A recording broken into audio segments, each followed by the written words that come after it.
Goeiedag broeders en susters en almal van julle wat saam luister. Ons wil nou weer in hierdie week voortgaan met ons studies in ons Nederlandse geloofsbelijdenis. Kom ons sê net vir mekaar 'n bietjie waar op aarde trek ons op die oomblik. Die afgelope tyd het ons nogals regtig lekker ingefokus op ons Nederlandse geloofsbelijdenis artikel 3 tot 7. En dit gaan in artikel 3 tot 7 oor God se op skrif gestelde woord openbaar. Die skrif, die Bybel. En ons kon leer die woord van God, die skrif is deur God ingegee. Die skrif is geïnspireer. Bijvoorbeeld 2 Timoteus 3 vers 16 en 2 Petrus 1 vers 21. Dis nie die uitdinksel van mense nie, nee, dis God se openbaring. God het dit gegee. Deur mense, ja, maar hy het daardie mense geïnspireer, ingegee.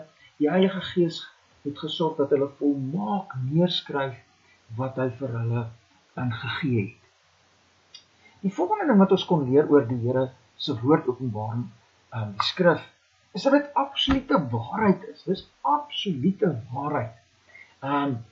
Heilig hulle in die waarheid, sê Jesus in Johannes 17 vers 17. U woord is die waarheid. Psalm 119 vers 160 sê die hele inhoud van u woord is waarheid. Ons het in 'n wêreld vol leuns in die Here se woord openbaring absolute waarheid en dan ook absolute gesag, want God gee dit. Dit is God se woord. En dan, dit is totaal genoegsaam. Totaal genoegsaam.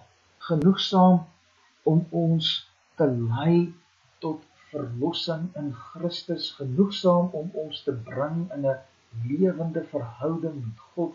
Genoegsaam om God se wil bekend te maak op elke lewensterrein, die terrein van die erediens, terrein van die plaaslike kerk, my persoonlike lewe, my huwelik, my gesinslewe, my werk, politiek, staat, enige ding.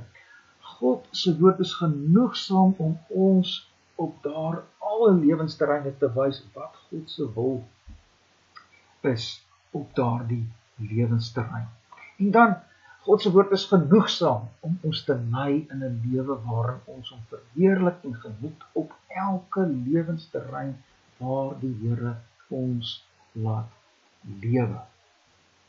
So, dit is wat ons kon leer oor God se woord openbaring, sy op skrif gestelde woord openbaring, geïnspireer, absolute waarheid, absolute gesag, totaal en al genoegsaam. Nou, wat wil ons volgende doen? Wel, volgende wil ons vanuit God se woord openbaring nou meer leer oor God self. Ons wil al beter hom leer ken, verheerlik en geniet.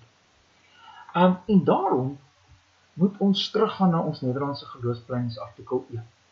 By artikel 1 bely ons dat God daar is. Hoekom kan ons dit bely? Ons is gelowige gemeente hier in 'n wêreld waar mense sê, maar daar is baie gode of daar is geen God nie. Hoekom kan ons bely dat God bestaan en daar is? Wel, omdat hy hom aan ons openbaar. Hy sê vir ons in sy openbaring, ek is hier. In ons Nederlandse geloofsbelijdenis kon ons raak sien God openbaring in deur die skepping om ons en daardeur sê ek is hier. Dis natuurlik 'n openbaring wat ons uit ons eie uit onderdruk, maar is ook 'n openbaring wat ons sonder enige verontskuldiging laat. God wys ek is hier, maar dan in sy woord openbaring kom ontmoet Jesus ons en deur Jesus erken ons hierdie God, kom ons in 'n verhouding met hierdie God en bely ons dat hy daar is. Maar dan in God se woord openbaring nie maar net dat hy daar is nie, hy openbaar ook hoe hy is en wie hy is. In ons Nederlandse geloofsbelijdenis bely ons vanuit die woord dan ook daaroor. Ons bely dat hy enige en enkelvoudige geestelike wese is. Hele daardie eienskappe, enig, enkelvoudig, geestelik.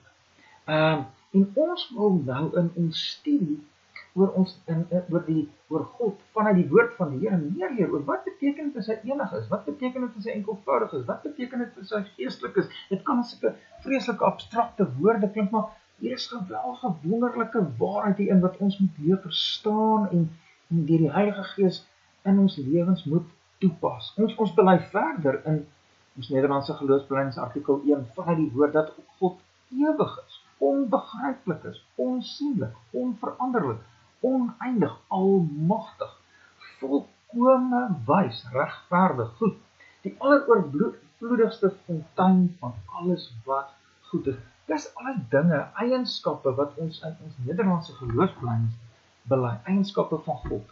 En ons kan dit bely, hoekom? Want God openbaar ons so na ons in sy woord. Maar wat beteken dit en hoe raak dit nou prakties? Nou hierdie week wil ons eers net fokus op hierdie. God is enig en enkelvoudig. God is enig en enkelvoudig. Wat bedoel ons as ons in ons Nederlands geloofsbelijdenis dit bely? Wanneer ons sê God is enig, dan bely ons dat hy die enigste God is. As ons bely dat hy enkelvoudig is, wat op aarde beteken dit? Wel, enkelvoudig sê, hy is nie saamgestel. God is nie die optelsom van al sy eienskappe. Byvoorbeeld, God is liefde, God is almagtig, God is heilig, God is oneindig, onveranderlik, God is ewig. Nou as jy al daai goed by mekaar tel, in 'n optelsom, dan maak al daai goed saam nie God nie. Dis nie asof al daai goeders 'n skyfie en 'n koek is, en dan soos al die skyfies of die legkaartstukkies by mekaar pak, dan soos, daar's God nou. Nee. En God is enkelvoudig. Nou, dis al wat ek nou daaroor gaan sê. As die Here wil, gaan ons volgende week dieper hierop ingaan, op die enkelvoudigheid van God. Gaan meer ingaan op wat dit beteken en gaan ons meer daaroor leer. Kom ons fokus hierdie week net op die werklikheid van ons God wat enig is en dan die enigste God is. Nou voordat ons dieper hierop ingaan, moet ek net dit sê, hierdie waarheid dat God enig en enkelvoudig is, kom uit Deuteronomium 6 vers 4 byvoorbeeld. Hoor Israel, die Here ons God is 'n enige Here. Daai enig vat ons na die werklikheid van enigste toe, maar ook enkelvoudig toe.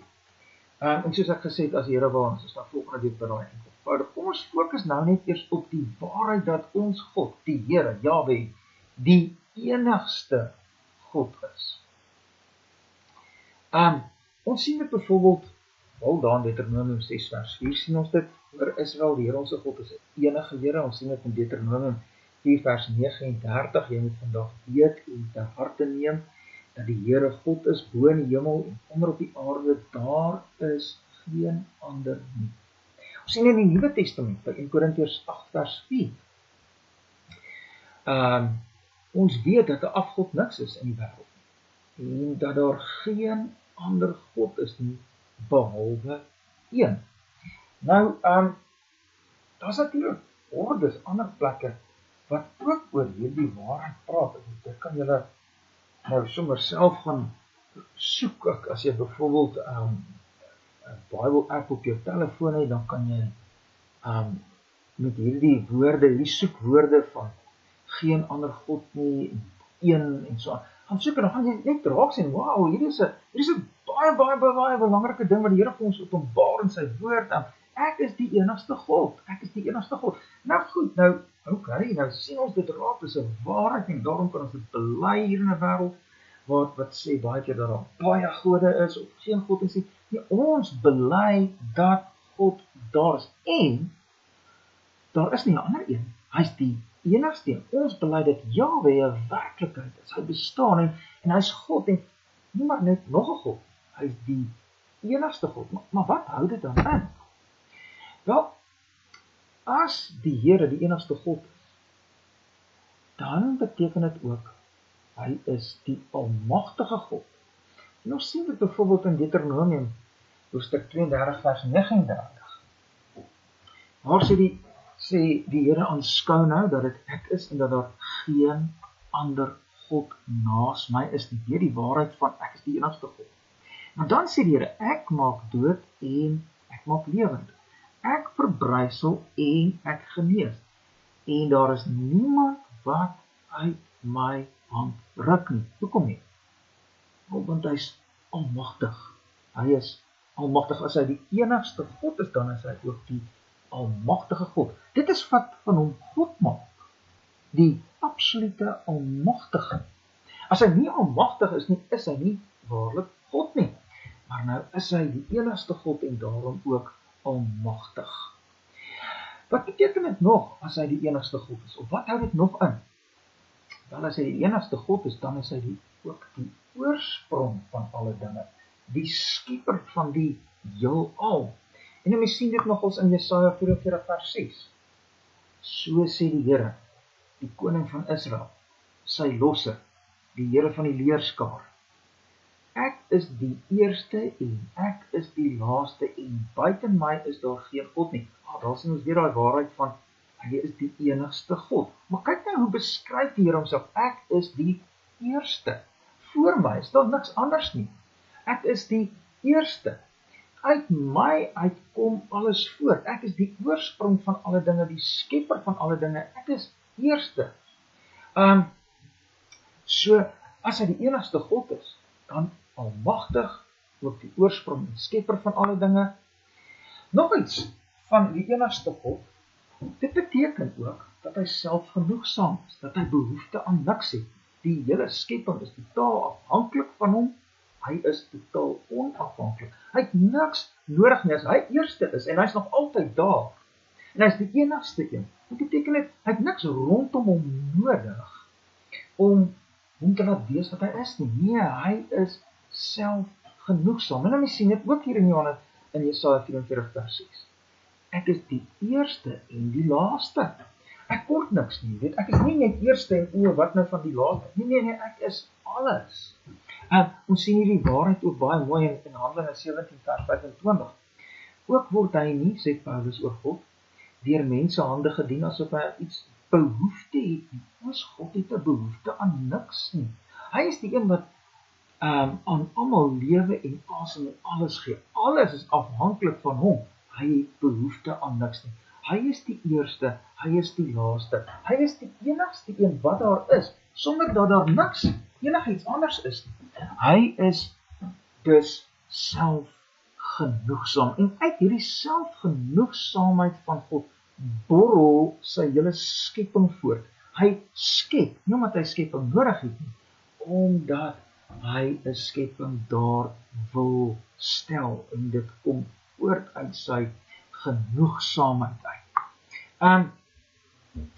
Verder, as God die enigste God is, dan is hy nie net die enigste skepper nie, hy is ook die enigste verlosser, en dit sien ons ook hier in Jesaja 44 vers 6, so sê die Here, die koning van Israel, en sy losser. God is die skepper en die verlosser, die almagtige skepper en die almagtige verlosser. En dan verlos hy ons, hy skep ons en hy verlos ons, die mens dan spesifiek, om met hom in 'n verhouding te staan. Baie belangrik weet.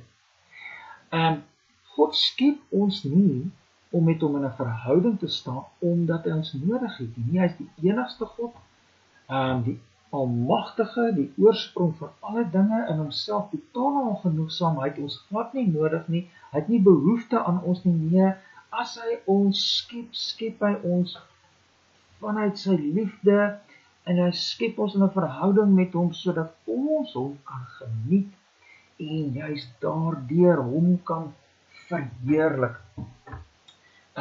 Dit is God se doel met ons skepping, nie omdat hy 'n behoefte aan ons het, omdat hy ons graag in 'n verhouding met hom wil stel. Nou as hy ons so skep in 'n verhouding met hom het dit die implikasie natuurlik dat hy sê, ek is die enigste God, ek is die skepper van alle dinge wat julle skep in 'n verhouding met my, ek is die enigste verlosser wat julle verlos om in 'n verhouding met my te wees, en wat dan? Daarom moet jy die Here jou God lief hê met jou hele hart, met jou hele siel, met jou al jou krag, want hy is die enigste God wat jou skep en jou verlos, om met hom in 'n verhouding te leef van liefde, uit jou eerste lief, hy skep vanuit sy liefde, hy verlos vanuit sy liefde, hy bring jou in 'n verhouding in, om hom alleen lief te hê. Dit is die ware goeie lewe. Nou, as God die enigste God is, dan beteken dit hy is almagtig, Hy is die oorsprong van alle dinge, hy is selfgenoegsaam, hy is die enigste verlosser, hy skep ons om alleen met hom in 'n verhouding te wees, maar as hy die enigste God is ook, dan die enigste wetgewer. Ons sien dit byvoorbeeld in Jakobus 4 vers 12. Een is die wetgewer. Daar is net een wetgewer, en dit is God. God is die enigste wetgewer, en dan lewe ons volgens sy woord en sy wet, en dit is 'n goeie wet. Binne die grense van die Here se wet het ons die ware goeie lewe. Binne 'n verhouding met God waar ons hom liefhet, binne die grense van sy wet het ons waarlik die goeie lewe. En dit is ons enigste God. Ons bely dat die Here daar is, dat God daar is, en dan bely ons ook dat hy die enigste God is. En hoekom bely ons dit wel? Want God openbaar dit in sy woord, en dan gee ons al die wonderlike dinge oor wat dit beteken as God die enigste God is. Hy is almagtig, hy is die oorsprong van alle dinge, hy is selfgenoegsaam, hy skep ons om in 'n verhouding met hom te wees, hy is die verlosser om ons wat sondaars is, weer in 'n verhouding met hom in te bring, die enigste verlosser, hy is die enigste wetgewer, en sy wet is volmaak en baie goed. Nou is die vraag, hoe raak hierdie waarheid jou prakties? Wel, dit moet ons prakties raak, en as julle nou ook hierdie boek vir julle aan die hande kan kry van J.I. Packer, Knowing God, dis nou regtig 'n boek, dis nie 'n moeilike boek om te lees, hy lees nie moeilik nie, hy is ook nie dik nie, dis so, moet ek gou kyk, so 200, 300 bladsye, en jy lees hom ook nie in een slag deur, heeltemal soos 'n storieboek nie, hy het nou hoofstukke oor al die eienskappe van God, maar dis werklik 'n baie lekker boek om te lees, en J.I. Packer lê net hierdie geweldige klem daarop, dat dit help nie ons leer oor al die eienskappe van God, net maar om kennis te hê. 1 Korintiërs 8 vers 1 sê, die kennis maak opgeblaas. Kennis gee vir jou hoogmoed. Nee, wanneer ons God ken, dan gaan dit oor ken in 'n verhouding. Dis in elk geval hoe die Here werk met die woordjie ken in sy woordopenbaring. Die Hebreëus is daar, soos by die Griekse kant in die Nuwe Testament kom ons gnosko. Maar dit het altyd hierdie aspek van ken, ja, en dan sê teoreties ken, maar dan gaan dit meer, dit gaan dieper, dit gaan veel verder. En Hosea praat nogals met ons oor daardie kennis wat verder gaan, as die Here deur Hosea sê, ek het behaag in liefde, nie in offergawe nie, en in kennis van God, meer as in brandoffers. Nou, sien jy wat pas hier by mekaar? Liefde en kennis. So as die Here werk met kennis van hom, dat hy byvoorbeeld die enigste God is, nou weet ons dit, maar daardie weet gaan verder. Dit is ook om God as die enigste God te ken in 'n verhouding, en dit raak jou lewe baie prakties. Nou moet ons op hierdie punt sê, dat om God in so 'n verhouding te ken, in 'n verhouding gebeur alleen en alleen deur Jesus. As julle my geken het, sê Jesus, sal julle die Vader ook ken. Ons ken God alleen in 'n verhouding deurdat ons Jesus ken. En ons ken Jesus deur die woordopenbaring. In die woordopenbaring verskyn Jesus as te ware aan ons. In die woordopenbaring roep hy ons in geloof en bekering, tree ons met hom in 'n verhouding, soos wat Jesus na ons toe kom in sy woord openbaar. Nou, wanneer ons die Here so deur Jesus ken, ook as die enigste God, dan is dit radikaal lewensverandering. Om iets te ken, verander jou lewe. Byvoorbeeld, sommer net ietsie simpels nou, maar as jy gras en klippe en grond ken, al is lewensverrykend, nee, dit is lewensverrykend. Om 'n perd te ken, is baie meer as om klippe en grond te ken. Om 'n perd te ken, begin al na verhouding toe gaan. Nou, as jy jou man of vrou ontmoet, en jy ken haar en jy begin haar ken, nou dis ingrypend, dit is genuine, ingrypend, dit is ook wonderlik. Nou, om die Here te ken, as die enigste God, gaan bo dit alles uit. Jeremia 9 vers 24 sê, laat hy wat wil roem, hy wat wil spot, om hierop beroem dat hy my ken, dat ek die Here is. Jy weet, as daar iets is wat jou net borrelend bly maak, en jou krag gee, en jou trots maak, en dan is dit om die Here te ken. Daar's die ding wat jou vol blydskap moet maak, jou borrelend bly moet maak, jou vreugde moet gee, vir jou guts moet gee, vir jou trotsheid moet gee. Ek leef nie met hierdie selftrots die hele tyd nie. Nee, ek leef met, ek is trots op my God, wat ek ken. Hy is absoluut wonderlik, hy is lewensveranderd, hy is die enigste God, en dit raak my lewe as ek hom in 'n verhouding ken. Kom ons sluit 'n bietjie af daarmee. Hoe gaan dit jou lewe raak? Wel, dis lewensveranderend, radikaal lewensveranderend. Dis 'n lewe bevry uit die slawerny van die leuen van jy kan jou eie God wees. Jy kan die autonome mens wees. Nee, die enigste ware God word my God. En dit is goed. Ek kan hom ken in 'n verhouding, en hy is ek weet, hy is die oorsprong van alle dinge. Hy het my geskep om in 'n verhouding met hom te wees. Hy het my lief, en ek kan hom begin lief hê. Dit is die, binne sy wet het ek die perfekte goeie lewe. Dit is net absoluut wonderlik. Ek word bevry van die leuen van die verabsolutering van die staat, die idee dat die staat alles is. Nee, God is alles, die enigste ware God is alles. Ek word bevry uit die idee dat die skepping God is, en ek die skepping moet aanbid, mense, geld, sport, huis, werk, kinders, kos, drank, dinge wat eintlik van jou 'n slaaf maak. Nee, die enigste God is my God, en hy is 'n goeie God. Ek word bevry uit die idee dat ek moet lewe hier uit politieke ideologie. Ek word bevry uit die veel godedom, die polytheïsme, waar ek 'n klomp goeders vergoddelik, die skepping vergoddelik, en niks van daardie dinge kan eintlik waarlik God wees nie. Word bevry uit die leuen van 'n noodlot, wat ek kom agter, hier's 'n mag in die wêreld wat my lewe bepaal, en waarvan ek nie kan ontsnap nie.